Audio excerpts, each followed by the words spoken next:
Franck Ferrand raconte sur Radio Classique.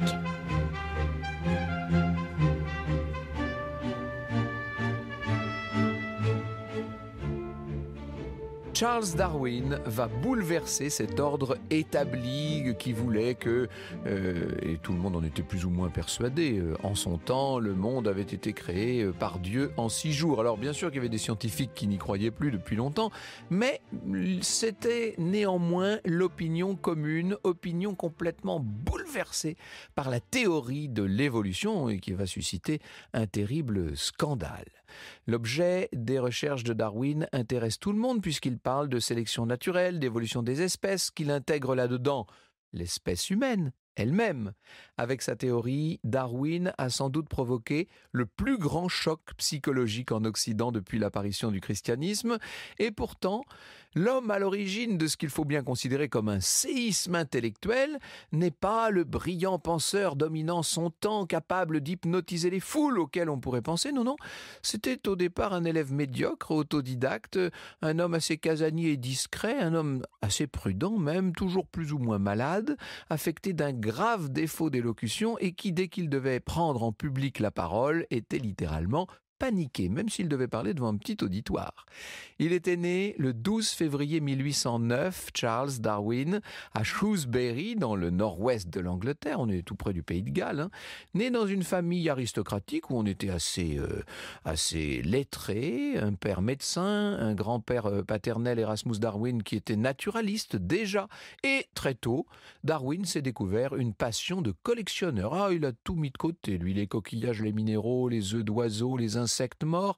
Je vous ai dit que c'était un élève médiocre, mais peut-être parce qu'il avait l'esprit trop ouvert pour des études trop limitées. Il passait son temps à la pêche, à la chasse, dans des promenades incroyables. Il va quand même suivre sa médecine à Édimbourg. Seulement les cours de dissection, le sang qui jaillit des cadavres, tout ça le révulse. Il faut vous dire qu'à l'époque, on ne dissèque que les corps de condamnés à mort ou ceux de prisonniers décédés dans le dénuement. Inutile de vous dire que tout ça n'est pas très reluisant. Bref, Charles ensuite va aller poursuivre à Cambridge des études de théologie parce que son père a l'intention qu'il devienne pasteur. Ça ne l'intéresse pas beaucoup plus que la médecine, disons-le, et lui préfère passer son temps avec ses camarades, à jouer aux cartes, à boire aussi, il faut bien le dire, et à participer à ces parties de chasse qui le passionnent. Il s'intéresse quand même aux cours de botanique du pasteur John Stevens Henslow. Ça va l'intéresser, et même un peu plus que ce qu'on pourrait imaginer. À la fin du mois d'août 1831, c'est justement Henslow qui l'informe qu'un jeune capitaine du nom de Robert Fitzroy est à la recherche d'un naturaliste pour une mission de 2 ans à bord d'un petit navire qui s'appelle le Beagle. Alors là, je cite Georges Bringuier dans son ouvrage Charles Darwin, Voyageur de la raison. Voilà ce que nous dit Bringuier. La mission était de parcourir les côtes d'Amérique du Sud et d'en étudier la cartographie, l'hydrographie, la météorologie, les lieux d'accostage pour les navires marchands, afin de compléter l'étude commencée lors du précédent voyage exploratoire du Beagle. Il s'agissait de ramener toutes les informations nécessaires au développement d'un commerce maritime dans les régions encore mal connues. Alors, Charles Darwin parle de ça à sa famille. Il n'a que 22 ans, il n'a jamais voyagé. C'est vrai qu'il a lu des récits de voyage, etc., notamment ceux de Humboldt, vous savez, le grand explorateur allemand. Mais il n'a pas l'air d'être tout à fait désigné pour le rôle. Fitzroy prétend jauger le caractère des gens en observant la forme de leur nez. Or, il se trouve que selon lui, le nez de Darwin ne correspond pas à l'appendice nasal d'un aventurier, donc en plus il est quasiment recalé. Bon, finalement, les choses vont changer, sa candidature sera retenue et quelques jours après, Darwin va obtenir l'autorisation d'embarquer sur le fameux Beagle avec 73 autres passagers. Le navire lève l'ancre, il quitte Plymouth le 27 décembre 1831. Tiens, un 27 décembre. Franck Ferrand sur Radio Classique. Lors de la première escale, en janvier 32, Darwin aborde les îles du Cap-Vert et puis le long des côtes de l'Amérique du Sud, on va poursuivre la navigation, le Brésil, l'Uruguay, les Malouines, etc. On s'interroge sur la présence d'hommes dans cette région. Ils sont tout nus, ces gens, alors que les hivers sont glacés, donc ils ont une capacité d'adaptation au milieu. Darwin fait des observations géologiques, botaniques, il étudie les animaux marins, les insectes, les oiseaux, enfin tout ce qu'on peut faire dans ce genre de circonstances. Il va découvrir aussi, en Patagonie, des fossiles de quadrupèdes et de pachydermes. Tiens, il note. Ce continent a dû autrefois regorger de monstres immenses. Aujourd'hui, nous ne voyons que des pygmées si nous comparons les animaux qui l'habitent aux races éteintes. Quelle a pu être la cause de la disparition de tant d'espèces et de genres entiers ? Malgré soi, on pense à quelques grandes catastrophes, mais un cataclysme capable de détruire ainsi tous les animaux de la Patagonie, du Brésil, de la cordillère du Pérou aurait sûrement ébranlé notre globe jusque dans ses fondements.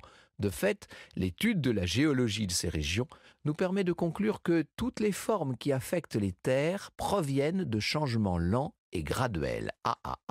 Voilà le début de la formulation de ce qui pourrait bien être une théorie des changements lents et graduels. Bref, alors le voyage va se poursuivre par les îles Galapagos, la Nouvelle-Zélande, l'Australie, etc. Et puis on repasse par l'île Maurice, on va jusqu'à Sainte-Hélène où Darwin visite la maison de Napoléon à Longwood. Ça devait durer 2 ans, ça dure 5 ans cette expédition riche, instructive.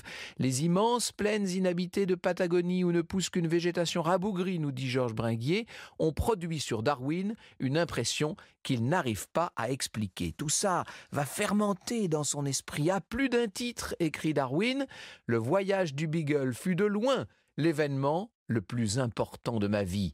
Il a déterminé tout le reste de ma carrière. Ça y est, Charles Darwin a fini par se faire un nom parce qu'il a publié le récit de son voyage autour du monde. Il est maintenant reconnu par la communauté scientifique. Bon, par ailleurs, il a fait sa vie, si je puis dire. Il a épousé sa cousine, Emma Wedgwood. Ils auront 10 enfants ensemble. Ils vont fuir l'agitation londonienne pour aller s'installer à Downhouse, une grande ferme dans le Kent. Il faut vous dire que la santé de Darwin est un petit peu fragile. Il a besoin, pour travailler, de s'isoler du monde avec un emploi du temps réglé à la lettre. Il se lève tôt, il fait sa petite promenade, petit déjeuner à 8h moins le quart, travaille jusqu'à 9h30 et ensuite il lit jusqu'à 10h30, retravaille jusqu'à midi et quart, promenade, déjeuner, journal, courrier, enfin tout ça est réglé comme du papier à musique. On le sait qu'il fume des cigarillos. À 16h, il se promène, prend le café et travaille jusqu'à 17h30. Ça nous fait rire. Entre parenthèses, le dîner est servi à 7h30 ponctuellement. Ensuite, on joue au jaquet, on lit un ouvrage scientifique et à 22h30, on éteint la petite lampe à pétrole. Ça nous fait sourire, mais vous savez qu'un grand nombre de ceux qui ont dans leur vie accompli des choses extraordinaires ont eu comme ça une vie très réglée. C'est peut-être ça, finalement, le secret de la productivité. Alors, au cours de ses recherches, Darwin travaille sur l'origine des espèces. C'est ça qui le passionne. Rappelez-vous les surprises qui l'ont attendu au cours du voyage du Beagle et dont il essaie aujourd'hui de trouver l'explication. Notamment, Darwin est très étonné par la diversité des espèces vivantes et il remarque que les individus d'une même espèce ne sont pas totalement identiques. Et chez certaines espèces, dont l'être humain d'ailleurs, il observe une très longue série de mutations biologiques et ça a l'air de durer depuis des milliers d'années. Cette série d'événements biologiques s'organise autour du phénomène de sélection naturelle. C'est en tout cas ce que comprend Darwin. L'être humain procède à un travail de sélection envers les multiples espèces végétales et animales. Eh bien, dit-il, il en a été de même de la nature, mais alors sur une toute autre échelle, bien entendu. Chaque être lutte pour sa survie et il faut être le mieux adapté possible pour survivre. La théorie de Darwin est à l'opposé, évidemment, de tout ce qu'on a connu depuis la Bible, où on pensait que Dieu avait créé une fois pour toutes les différentes espèces et qu'elles n'avaient pas bougé. Au contraire, nous dit Darwin, tout ça n'a fait que changer constamment, un peu comme l'avait pressenti Léonard de Vinci, entre autres, avant lui. Il faut vous dire qu'au XVIIIe, au XIXe siècle, des gens comme Linné, comme Buffon, comme Cuvier, tous nos grands scientifiques français, avaient déjà adhéré à l'idée d'une transformation des êtres vivants. Transformation limitée, disait-il. Lamarck Lamarck, qui est un disciple de Buffon, avait même formulé une théorie du transformisme qui expliquait l'évolution des êtres vivants depuis l'origine en tenant compte d'une progression qui irait du simple vers le complexe. Mais Darwin va beaucoup plus loin. Il établit une théorie de la transformation permanente. Ça va faire un remous considérable, au point même d'ailleurs qu'il n'ose en publier le résultat avant d'avoir vraiment peaufiné ses recherches. À force d'attendre d'ailleurs, il va risquer de se faire devancer puisqu'en 1858, un autre scientifique tout jeune qui s'appelle Alfred Wallace adresse à Darwin un essai intitulé « Sur la tendance des variétés à s'écarter indéfiniment du type originel ». Oh là là, là ça se rapproche beaucoup des conclusions de Darwin lui-même qui se dit que s'il ne veut pas être coiffé au poteau, il est grand temps pour lui de publier son ouvrage. Il a fallu 20 ans à Darwin après le retour du Beagle, il a fallu 20 ans à Darwin pour ce qui au départ n'était que des intuitions, des impressions même se confirment, soit constamment confirmées par les recherches qu'il a pu mener, 20 ans de recherche avant que soit publié L'origine des espèces au moyen de la sélection naturelle, avec comme sous-titre ou la préservation des races favorisées dans la lutte pour la vie. Struggle for life, ça y est, l'expression est lancée. L'ouvrage paraît le 24 novembre 1859, avec une première édition tirée à 1250 exemplaires, ce qui est très important pour l'époque, et chose étonnante, épuisé dès le premier jour. C'est vous dire si on attendait cette théorie darwinienne. L'ouvrage, au départ, ne suscite pas beaucoup de remous dans la communauté scientifique, sauf à l'Académie des sciences. L'origine des espèces fait scandale au sein de l'Église anglicane, en revanche, parce que ça attaque de plein fouet ce qui jusqu'alors avait été le dogme, bien sûr. Les pierres commencent à voler, mais ces critiques ont plus à faire avec la théologie qu'avec la science, déclare Darwin, qui lui s'en tient à la dimension scientifique de son constat. L'événement le plus marquant de cette contestation, ce sera le samedi 30 juin 1860 à Oxford, l'espèce de volée de bois vert que va subir Darwin face à des personnalités scientifiques, politiques, ecclésiastiques et artistiques. Un débat vif, extrêmement passionné entre l'évêque d'Oxford, qui s'appelle Wilberforce, et un jeune disciple de Darwin, qui n'est autre que Thomas Huxley. Wilberforce aurait demandé si Huxley descendait du singe par son grand-père ou par sa grand-mère, ce à quoi le disciple de Darwin aurait rétorqué qu'il n'avait aucune honte à avoir un singe comme ancêtre, mais qu'il avait honte pour un homme spirituel qui s'occupait de questions scientifiques dont il ne connaissait rien, c'est-à-dire lui en face, Wilberforce. John Van Wyde, dans sa biographie de Darwin, nous dit: à partir de la parution de l'origine des espèces, la célébrité de Darwin ne cesse de croître. Il incarne désormais le phénomène de l'évolution. En 1866, il se laisse pousser la barbe et avec le développement de la photographie, on a droit à de très beaux clichés d'artistes qui immortalisent le visage de cet homme au crâne dégarni et à la superbe barbe blanche.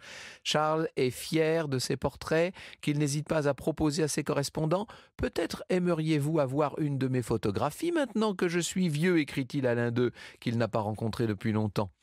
Si l'origine des espèces a permis à Darwin de passer à la postérité, il faut quand même dire qu'il n'a pas essuyé énormément de critiques. Le scandale intervient en 1871 avec la publication d'un autre ouvrage, La descendance de l'homme et la sélection sexuelle, suivi l'année suivante de L'expression des émotions chez l'homme et chez les animaux. L'homme et le singe seraient parents, dit Darwin, ils ont un ancêtre commun. Alors l'homme ne descend pas du singe, il est un primate. Vous imaginez le tollé dans la bonne société de l'époque. L'évêque d'Oxford demande sarcastique: est-il vraiment croyable que les variétés favorisées de navets aient tendance à devenir des hommes? Franck Ferrand sur Radio Classique.